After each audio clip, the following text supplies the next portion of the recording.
ജീവൻ മുക്തി വിവേകം മനോനാശപ്രകരണം audio book തുടരുന്നു. സമാധി വിഘ്ന പരിഹാരം. ലയം, വിക്ഷേപം, കഷായം, സമപ്രാപ്തി എന്നിങ്ങനെ ചിത്തത്തിന് 4 അവസ്ഥകളുണ്ട്. ഇവയിൽ ലയം, വിക്ഷേപം, കഷായം എന്നീ മൂന്നും സമാധി വിഘ്നങ്ങളാണ്. ചിത്തത്തിൻ്റെ സമപ്രാപ്തി തന്നെയാണ് സമാധി. സമാധി വിഘ്നങ്ങളെ ദൂരീകരിച്ച് ചിത്തത്തെ സമാവസ്ഥയിലെത്തിക്കാനുള്ള ഉപായങ്ങൾ ഗൗഡപാദാചാര്യർ വിശദമായി ചർച്ച ചെയ്തിട്ടുണ്ട്. കാമഭോഗങ്ങളിൽ വിക്ഷിപ്തമാവുകയും സുഷുപ്തിയിൽ ലയിച്ച് പ്രസന്നമായി തീരുകയും ചെയ്യുന്ന ചിത്തത്തെ ഉപായം കൊണ്ട് നിഗ്രഹിക്കേണ്ടതാണ്. ലയത്തിൽ ചിത്തം പ്രസന്നമാകുന്നുണ്ടെങ്കിലും കാമം അവിടെ ഒളിഞ്ഞു കിടപ്പുള്ളത് കൊണ്ടാണ് അതിനെയും ജയിക്കണം എന്ന് പറഞ്ഞിരിക്കുന്നത്. ദുഃഖം സർവമനുസ്മൃത്യ കാമഭോഗാൻ നിവർത്തയേത് അജം സർവമനുസ്മൃത്യ ജാതം നൈവ തു പശ്യതി.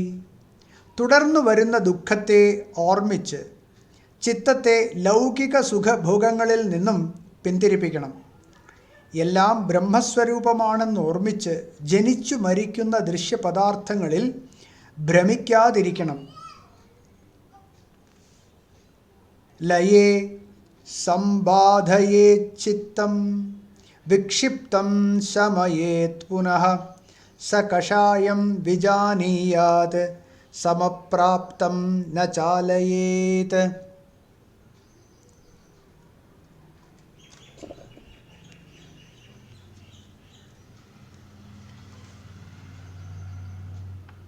ലയിക്കുന്ന ചിത്തത്തെ ഉണർത്തിവിടണം. വിക്ഷിപ്ത ചിത്തത്തെ പിന്തിരിപ്പിച്ച് ആത്മോന്മുഖമാക്കി ശമിപ്പിക്കണം. കഷായ ചിത്തത്തെ തിരിച്ചറിയണം. സമതയിൽ എത്തിച്ചേരുന്ന ചിത്തത്തെ ചലിപ്പിക്കാതിരിക്കണം. ലൗകിക കാമഭോഗങ്ങളിൽ നിന്നും ഒരാൾ ചിത്തത്തെ നിരോധിക്കാൻ ശ്രമിക്കുമ്പോൾ വിഷയങ്ങളിൽ നിന്നും പിന്തിരിയുന്ന ചിത്തം സ്വാഭാവികമായി പൂർവ അഭ്യാസം നിമിത്തം ലയിച്ച് നിദ്രാഭിമുഖമായി ഭവിക്കും. അപ്പോൾ ആ ചിത്തത്തെ പ്രയത്നം കൊണ്ട് പൊന്തിച്ചു കൊണ്ടുവന്നോ ലയകാരണങ്ങൾ അകറ്റിയോ ഉണർത്തിവിടേണ്ടതാണ്. ലയത്തിനു മുമ്പ് എന്തു കാമമാണോ ഉള്ളത് ആ കാമത്തോടുകൂടി തന്നെയായിരിക്കും ചിത്തം ലയിക്കുന്നത്. ഉറക്കം മതിയാകാതെ വരിക, ദഹനക്കേടുണ്ടാവുക, ആഹാരം അധികമായി പോവുക, കഴിവിൽ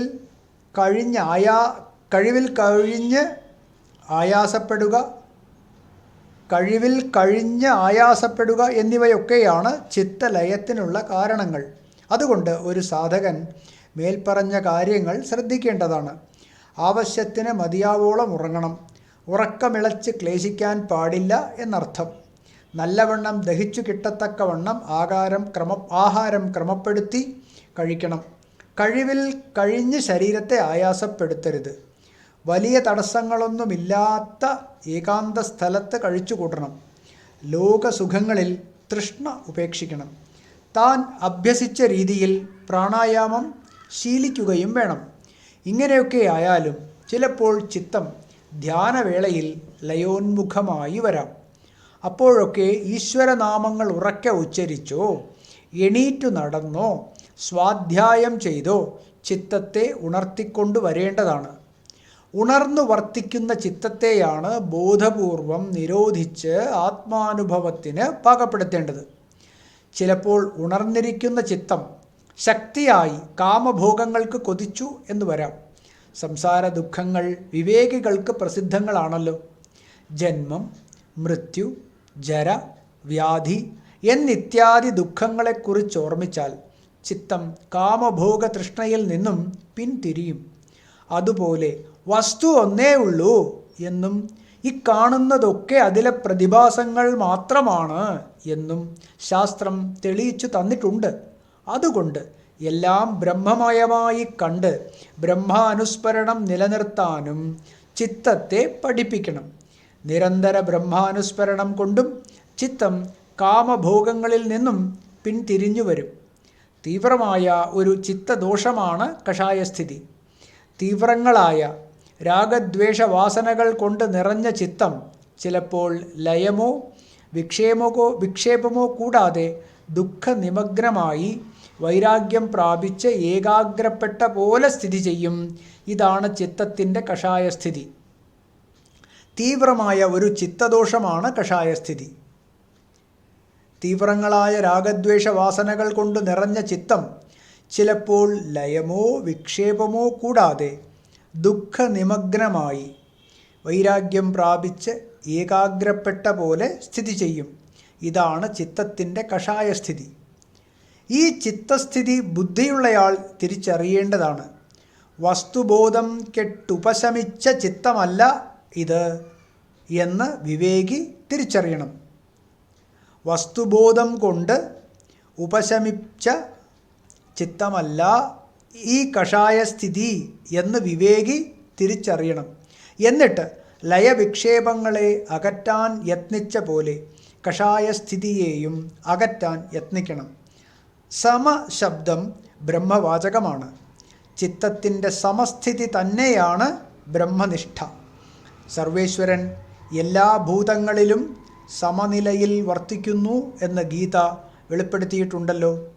ലയവിക്ഷേപ കഷായ അവസ്ഥകൾ പരിഹൃതങ്ങളാകയാൽ ചിത്തം സ്വാഭാവികമായും സമമായ ബ്രഹ്മത്തിൽ എത്തിച്ചേരുന്നു. സമസ്ഥിതി പ്രാപിച്ച ചിത്തത്തെ ലയമെന്നോ കഷായമെന്നോ തെറ്റിദ്ധരിച്ച് വീണ്ടും ചലിപ്പിക്കാൻ ഇടവരാതെ നോക്കണം. ഒരിക്കൽ കൂടി വായിക്കാം. സമസ്ഥിതി പ്രാപിച്ച ചിത്തത്തെ ലയമെന്നോ കഷായമെന്നോ തെറ്റിദ്ധരിച്ച് വീണ്ടും ചലിപ്പിക്കാൻ ഇടവരാതെ നോക്കണം. സൂക്ഷ്മബുദ്ധി കൊണ്ട് ലയ കഷായ അവസ്ഥകളിൽ നിന്നും സമസ്ഥിതിയെ വേർതിരിച്ചു കണ്ട് അതിൽ തന്നെ ചിത്തത്തെ വളരെ നേരം ഉറച്ചു നിൽക്കാൻ പ്രയത്നപൂർവം പരിശീലിപ്പിക്കേണ്ടതാണ്. ചിത്തം സമസ്ഥിതിയിൽ ഉറച്ചാൽ അതോടെ ബ്രഹ്മസ്വരൂപം പ്രാപിച്ച് പരമാനന്ദം വ്യക്തമായി തെളിയുന്നതാണ്. ഇക്കാര്യമാണ് ഭഗവാൻ സുഖമാത്യന്തികം യത്തത് ബുദ്ധിഗ്രാഹ്യമതീന്ദ്രിയം എന്ന് വിവരിച്ചിരിക്കുന്നത്. സൂക്ഷ്മബുദ്ധിക്ക് അനുഭവിക്കാവുന്നതും അളവില്ലാത്തതുമായ ആനന്ദം ആവിർഭവിക്കുന്നു എന്ന് താൽപ്പര്യം. ഉപനിഷത്ത് ആ സുഖത്തെ ഇങ്ങനെ വിവരിക്കുന്നു. സമാധി നിർധൂതമലസ്യ ചേതസോ നിവേശിതസ്യാത്മനി യത് സുഖം ഭവേത്. സമാധി നിർധൂതമലസ്യ ചേതസോ നിവേശിതസ്യാത്മനി യത് സുഖം ഭവേത്. ന ശക്യത്തെ വർണ്ണയിതും ഗിരാ തദാ സ്വയം തദന്തഃകരണേന ഗൃഹ്യത്തെ. സമാധി പരിശീലനം കൊണ്ട് ചിത്തം കളങ്കങ്ങൾ അകന്ന് ശുദ്ധമായി തീരുന്നു. തുടർന്ന് ആത്മനിഷ്ഠമായി ഉറയ്ക്കുകയും ചെയ്യുന്നു. അങ്ങനെയുള്ള ചിത്തത്തിന് വന്നുചേരുന്ന ആനന്ദം വാക്കുകൾ കൊണ്ട് വർണ്ണിക്കാവുന്നതല്ല. അത് സൂക്ഷ്മബുദ്ധി കൊണ്ട് അനുഭവിച്ചു തന്നെ അറിയേണ്ടതാണ്. സമാധിയിൽ ആവിർഭവിക്കുന്ന ബ്രഹ്മാനന്ദം ബുദ്ധി കൊണ്ട് അനുഭവിക്കാമെന്ന് ശ്രുതിയും സ്മൃതിയും ഒരുപോലെ വെളിപ്പെടുത്തിയിട്ടുണ്ടല്ലോ. പിന്നെ എന്താണ് ഗൗഡപാദാചാര്യർ ഇങ്ങനെ പറയുന്നത്? നാസ്വാദയേത് സുഖം തത്ര നിസ്സംഗഃ പ്രജ്ഞയാ ഭവേത്. നിശ്ചലം നിശ്ചരച്ചിത്തം ഏകീകുര്യാത് സമന്തതഃ. സമാധ്യഭ്യാസവേളയിൽ ഉണ്ടാകുന്ന സുഖം ആസ്വദിക്കരുത്. സമാധ്യഭ്യാസവേളയിൽ ഉണ്ടാകുന്ന സുഖം ആസ്വദിക്കരുത്. പ്രജ്ഞ കൊണ്ട് ആ സുഖത്തിൽ പോലും നിസ്സംഗനായി വർത്തിക്കണം. വൃത്തികൾ വെടിഞ്ഞ് നിശ്ചലമായിത്തീരുന്ന ചിത്തത്തെ ആത്മനിഷ്ഠമാക്കി അദ്വയമാക്കി തീർക്കണം. ഇവിടെ ന ആസ്വാദയേത് സുഖം തത്ര എന്ന ഭാഗം കൊണ്ട് സുഖം അനുഭവിക്കാൻ പാടില്ലെന്നല്ലേ ഗൗഡപാദാചാര്യർ പറയുന്നത്? ഈ സംശയം ഒരു തെറ്റിദ്ധാരണയാണ്. മനോനിരോധ രൂപമായ സമാധിയിൽ ആവിർഭവിക്കുന്ന സുഖം അനുഭവിക്കരുതെന്നല്ല ആചാര്യപാദരുടെ വിവക്ഷ. സമാധി വിട്ടെഴുന്നേറ്റാൽ സമാധിക്ക് തടസ്സമാകും വണ്ണം ആ സുഖത്തെക്കുറിച്ച് പരാമർശിച്ച് സുഖിക്കരുത് എന്നാണ് നിർദ്ദേശിച്ചിരിക്കുന്നത്. ഒരിക്കൽ കൂടി വായിക്കാം. മനോനിരോധ രൂപമായ സമാധിയിൽ ആവിർഭവിക്കുന്ന സുഖം അനുഭവിക്കരുത് എന്നല്ല ആചാര്യപാദരുടെ വിവക്ഷ. സമാധി വിട്ടെഴുന്നേറ്റാൽ സമാധിക്ക് തടസ്സമാകും വണ്ണം ആ സുഖത്തെക്കുറിച്ച് പരാമർശിച്ച് സുഖിക്കരുത് എന്നാണ് നിർദ്ദേശിച്ചിരിക്കുന്നത്. വേനൽക്കാലത്ത് നട്ടുച്ചയ്ക്ക് ഗംഗാജലത്തിൽ മുങ്ങി ചിലർ ശൈത്യസുഖം അനുഭവിക്കാറുണ്ടല്ലോ. അനുഭവവേളയിൽ അത് അവർണ്ണനീയമാണ്.